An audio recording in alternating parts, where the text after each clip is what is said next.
नमस्कार viewers, Pathfinders ban academy पर स्वागत है। पिछले कुछ दिन पहले पता है आपको फ्रेंड्स कैसे भारत के आर्मी डेप्यूटी चीफ ने क्लियर कट शब्दों में बताया कि ऑपरेशन सिंदूर में भारत केवल पाकिस्तान के साथ फाइट नहीं कर रहा था, बल्कि भारत 3 एडवर्सरीज को एक साथ झेल रहा था, जिसमें फ्रंट फुट पर पाकिस्तान खेल रहा था। इस पूरे चीज का मास्टरमाइंड पीछे से चाइना कर रहा था और टर्की जो है वो मटेरियली पाकिस्तान को हर तरीके से मदद कर रहा था। सो फ्रेंड्स, ये एक भारत के लिए वेकअप कॉल था कि आने वाले किसी भी कॉन्फ्लिक्ट में पाकिस्तान के साथ we have to be ready कि भारत को चाइना और टर्की कंबाइन का एग्रेशन झेलना पड़ेगा। और साथ ही साथ अगर आप बांग्लादेश जोड़ दें तो ये और ज्यादा काफी कॉम्प्लिकेटेड होता है। इसी कॉन्टेक्स्ट में डेप्यूटी आर्मी चीफ ने कहा कि हमारे पास आयरन डोम नाम की कोई लग्जरी नहीं है, हमें आने वाले समय में अपने डिफेंस सिस्टम को काफी सिग्निफिकेंटली अपग्रेड करना पड़ेगा। फ्रेंड्स, बिकॉज ऑल्दो भारत जो है वो पाकिस्तान से कई गुना ज्यादा डिफेंस सिस्टम को मॉडर्नाइज कर रखा है, लेकिन अगर आप इसमें पाकिस्तान, चाइना, टर्की तीनों के स्ट्रेंथ को कंबाइन कर दें तो ऑब्वियसली भारत के लिए शॉर्ट टर्म में एक बहुत बड़ा प्रॉब्लम खड़ा हो सकता है। और इसीलिए फ्रेंड्स, ऑपरेशन सिंदूर के इस रियलिटी के बाद आज भारत जो है वो अपने डिफेंस पार्टनरशिप के लिए वेस्टर्न कंट्रीज के साथ काफी एग्रेसिवली अपने पार्टनरशिप को बढ़ाने का प्रयास कर रहा था। इसी कॉन्टेक्स्ट में फ्रेंड्स, मैंने आपको पहले भी इस वीडियो में बताया था कि कैसे भारत जो है वो एक ऐतिहासिक पहली बार यूएस के साथ एक 10 ईयर डिफेंस पार्टनरशिप फ्रेमवर्क में अब एंटर करने जा रहा है। इसकी जो एग्रीमेंट है ये आने वाले वीक में प्रोबेबली, जब एस जयशंकर जी वापस से यूनाइटेड स्टेट्स जाने वाले हैं और राजनाथ सिंह जी भी जाने वाले हैं, तो उस मुलाकात में ये जो 10 ईयर डिफेंस पार्टनरशिप है इसके ऊपर समझौता हो सकता है। काफी ज्यादा एक्सपेक्टेशंस हैं कि क्या भारत और अमेरिका के बीच में इस डिफेंस पार्टनरशिप में क्या क्या प्रोविजंस हो सकते हैं। लेकिन एक और फ्रेंड्स ऐसा कंट्री है वेस्ट में, यूएस का काफी ज्यादा खास दोस्त है, वो है इजराइल, जिसके साथ हमेशा हमने दोस्ती बढ़ाने की प्रयास तो की, लेकिन एक झिझक था, बिकॉज हमेशा हमें इजराइल को देखने के पहले फिलिस्तीन को देखना बहुत जरूरी था। लेकिन आज जिस तरीके से भारत की खुद दुविधाएं बहुत ज्यादा बढ़ चुकी है, तो आज भारत जो है वो रियलिज्म, कूटनीति के आधार पर इजराइल के साथ अब उस झिझक को खत्म करके एक डिसाइसिव दोस्ती की तरफ बढ़ रहा है। और बढ़ना भी चाहिए, बिकॉज फ्रेंड्स, अगर मैं ऑपरेशन सिंदूर की बात करूं तो अगर एक इकलौता कंट्री जो भारत के साथ कंप्लीटली खड़ा हुआ था वो था इजराइल। और फ्रेंड्स, इजराइल ये पहली बार नहीं है कि भारत के साथ खड़ा हुआ है। इनफैक्ट 1962 का वार, 65 का वार, 98 का कारगिल वॉर, हर समय इजराइल जो है वो भारत के साथ रहना चाहता था। लेकिन भारत जो है बिकॉज ऑफ पैलेस्टीन वो इजराइल को क्लियर कट रिलेशनशिप में एंटर नहीं कर पाता था। ऑल्दो भारत जो है वो अपने इस झिझक को प्राइम मिनिस्टर मोदी के अंदर बहुत हद तक खत्म किया है। जब प्राइम मिनिस्टर मोदी का पहला ऐतिहासिक विजिट था भारत के किसी भी प्रधानमंत्री का इजराइल में, और उसके बाद इजराइल के पीएम नेतन्याहू का इंडिया आना, उसके बाद इंडिया इजराइल रिलेशन जो पर्दे के पीछे हमेशा किया जाता था अब उसको खुलेआम करने की प्रयास थी। लेकिन उसके बाद भी फ्रेंड्स काफी ज्यादा रिलेशन में स्टैग्नेशन था। लेकिन ऑपरेशन सिंदूर के ग्राउंड रियलिटी के बाद अब भारत को समझ में आ चुका है that this is the right time that India जो है वो इजराइल के साथ अपने डिफेंस इकोनॉमिक पार्टनरशिप को सिग्निफिकेंटली एक्सपैंड करे। और इसी कॉन्टेक्स्ट में फ्रेंड्स एक खबर आ रही है कि जो इंडियन एयरफोर्स है वो इजराइल से एक बहुत ही सोफिस्टिकेटेड सुपरसोनिक मिसाइल जिसका नाम है LORA missile, long range artillery missile,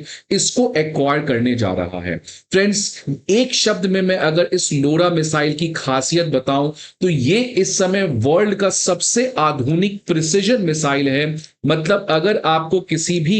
enemy के कोई स्पेसिफिक टारगेट पर अटैक करना है तो उसके लिए लोरा क्लास ऑफ मिसाइल से ज्यादा बेटर कोई भी मिसाइल नहीं हो सकता है। और आपको पता है फ्रेंड्स, ऑपरेशन सिंदूर में हमने किस तरीके से प्रिसिजन स्ट्राइक्स किए, तो आज आने वाले समय में प्रिसिजन स्ट्राइक्स जो है उसकी अहमियत काफी बढ़ने वाली है, बिकॉज अगर आप स्ट्राइक करते हैं तो आपको इंश्योर करना है कि सिविलियन कैजुअलिटी ना हो, आसपास के इंफ्रास्ट्रक्चर डैमेज ना हो, तो उसके लिए स्पेसिफिक एक्यूरेसी की बहुत जरूरी है, और वही लोरा मिसाइल लाता है जिसकी वजह से हम एनिमी के टेरिटरी में deep inside high value targets को डिस्ट्रॉय कर सकते हैं। तो फ्रेंड्स, खबर देखिए क्या आ रहा है कि इजराइल एरोस्पेस इंडस्ट्री का एयर लोरा क्यों फ्रेंड्स, बिकॉज इसको हम एयर से लॉन्च कर सकते हैं, मतलब ये एयर टू ग्राउंड मिसाइल है, ये एक बैलिस्टिक मिसाइल है जिसकी वजह से हम प्रिसिजन स्ट्राइक को लॉन्च कर सकते हैं। अब ये क्यों ऐतिहासिक है फ्रेंड्स, बिकॉज ऑलरेडी आपको पता है कि भारत ने पिछले साल इजराइल से एक रैम्पेज मिसाइल को एक्वायर किया था।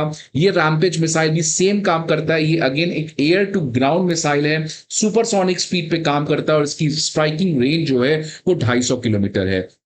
इस रैम्पेज मिसाइल को जो हमने 2024 में एक्वायर किया था, इसकी सिग्निफिकेंस हमें समझ में आई ऑपरेशन सिंदूर में, जब ये रैम्पेज मिसाइल जो है वो पाकिस्तान के यूएवी हैंगर जो सुकुर डिस्ट्रिक्ट में था उसको हमने डिस्ट्रॉय किया, और साथ ही साथ ब्रह्मोस के साथ ये लोरा मिसाइल भी भारत ने यूज करके अपने प्रिसिजन स्ट्राइक्स को कंडक्ट किया। इसी ऐतिहासिक जीत के बाद, सक्सेस के बाद, अब भारत जो है वो रैम्पेज से भी सबसे ज्यादा सोफिस्टिकेटेड लोरा मिसाइल को एक्वायर करने की बातचीत कर रहा है बाय इजराइल। अगर मैं फ्रेंड्स एयर लोरा की बात करूं तो ये एयर लोरा जो है इसकी रेंज रैम्पेज मिसाइल से ज्यादा है, इसकी प्रिसिजन एबिलिटी काफी ज्यादा है as compared to Rampage missile. ये मैसिव है बिकॉज इसकी पेलोड कैरिंग कैपेसिटी ज्यादा है और ये फास्टर स्पीड पे ट्रैवल कर सकता है। ये वेल डिफाइंड साइट्स को डिस्ट्रॉय कर सकता है such as air force base, naval base, command centres as well as critical infrastructure. Friends, ये सुपरसोनिक स्पीड पे ट्रैवल करता है और कुछ ही मिनट में लॉन्च के बाद ये एनिमी के टारगेट को डिस्ट्रॉय कर सकता है। सबसे खास बात इसकी प्रिसिजन है। अगर मैं इसकी बात करूं, सीईपी सर्कुलर एरर प्रोबेबल वो 10 मीटर से कम भी है, मतलब अगर आपको ये साइट डिस्ट्रॉय करना है तो अगर आपने कोई एयर लोरा मिसाइल लॉन्च कर दिया किसी एयरफोर्स से तो इसका जो डैमेज है ये 10 मीटर के बाहर कुछ भी नहीं होगा, मतलब कोई भी इंफ्रास्ट्रक्चर जो उस एनिमी साइट के अलावा है उसको ये डिस्ट्रॉय नहीं करेगा, जिसकी वजह से ये हाई प्रिसिजन मिसाइल है। ये कंप्लीटली ऑटोनोमस है बिकॉज ये fire and forget missile system पे काम करता है, मतलब जब एक बार इसको एयरक्राफ्ट से लॉन्च कर दिया गया फिर इसको एयरक्राफ्ट से कोई भी गाइडेंस की जरूरत नहीं है। लेकिन सबसे खास बात फ्रेंड्स कि मान लीजिए आपने एयरक्राफ्ट से इस मिसाइल को लॉन्च कर दिया, आपको इस पर्टिकुलर स्ट्राइक को डिस्ट्रॉय करना है, लेकिन अब ये स्ट्राइक एनिमी जो है वो इधर मूव कर गया है, तो अगर आपको कोऑर्डिनेट्स मूव शिफ्ट करना है लॉन्च के बाद तो इसमें वो फैसिलिटी है, तो आप इसको लॉन्च के बाद भी इसके कोऑर्डिनेट्स को एडजस्ट कर सकते हैं और ये जो मिसाइल है अपनी दिशा बदल सकती है। फ्रेंड्स, इसमें अभी तक का वर्ल्ड का बेस्ट नेविगेशन, जीएपीएस और जीपीएस और आईएनएस इंस्टॉलर, साथ साथ स्ट्रॉन्ग एंटी जैमिंग फीचर्स है, जिसकी वजह से अगर एनिमी जीपीएस सिग्नल्स को ब्लॉक करने का प्रयास भी करे तो इसको इससे कोई फर्क नहीं पड़ता है। और साथ ही साथ फ्रेंड्स, इसका जो स्टीप एंगल ऑफ इंपैक्ट है इसकी वजह से इसके अगेंस्ट कोई भी एयर डिफेंस सिस्टम जो है वो काम करने के लिए सक्षम नहीं है। तो फ्रेंड्स, इस तरीके से भारत जो इजराइल के साथ अपने डिफेंस पार्टनरशिप को बढ़ा रहा है, इससे ये क्लियर कट साबित हो रहा है कि भारत आने वाले समय में इजराइल और अमेरिका दोनों के साथ अब डिफेंस पार्टनरशिप के लिए एक नया अवतार, एक नया सोच, एक नया लुक, एक नया चार्ट तैयार करने का एक प्रयास कर रहा है। बिकॉज यूएस के साथ डिफेंस पार्टनरशिप 10 साल का और यूएस के सबसे खास मित्र इजराइल के साथ इस तरीके के सिग्निफिकेंट स्ट्रेटेजिक डिफेंस इंफ्रास्ट्रक्चर को एक्वायर करना, if you connect these dots, India is very much serious with respect to its national security. साथ साथ इकोनॉमिक पार्टनरशिप के लिए पता है फ्रेंड्स, इजराइल के इकोनॉमिक मिनिस्टर ने रिसेंटली कहा था कि भारत के साथ इजराइल जो है वो फ्री ट्रेड एग्रीमेंट इसी साल कर सकता है। और फ्रेंड्स, इजराइल को भी पता है कि चाइना कितना बड़ा प्रॉब्लम है इजराइल के लिए, बिकॉज जिस तरीके से चाइना ने ईरान, हमास, लेबनान इनके साथ लगातार अपनी इकोनॉमिक पार्टनरशिप को बढ़ाया है, इसलिए इजराइल भी आज भारत के साथ एक बहुत इंपॉर्टेंट पार्टनरशिप में आना चाहता है। और फ्रेंड्स, इसी ऑपरेशन सिंदूर में इजराइल की मदद के बाद भारत ने इजराइल के प्रति फेवर लौटाया और recently United nation general assembly में रिजोल्यूशन के अगेंस्ट भारत ने एब्सटेन किया। और जानकर आपको हैरान हो जाएगी कि 6 महीने पहले भारत ने इजराइल के अगेंस्ट विरोध किया था, लेकिन ऑपरेशन सिंदूर में समझ में आ गया कि आज एथिक्स और मोरालिटी की जगह नहीं है। आज भारत का नेशनल सिक्योरिटी चैलेंज बहुत रियल है, बहुत इमीडिएट है और हमें किसी सपने में नहीं जीना है कि भारत जो है वो मोरालिटी की बात करे। आज हमें अपने नेशनल सिक्योरिटी को इंश्योर करना है और इसी मद्देनजर भारत ने एब्सटेन कर लिया गाजा सीज फायर से। और उसके बाद रिसेंटली एससीओ के स्टेटमेंट में जहां पे इजराइल मिलिट्री के एग्रेशन को स्टेटमेंट में डाला गया था, इंडिया ने अगेन एब्सटेन किया, बिकॉज इंडिया इजराइल के अगेंस्ट किसी भी स्टेटमेंट में सहमति नहीं बताना चाह रहा था।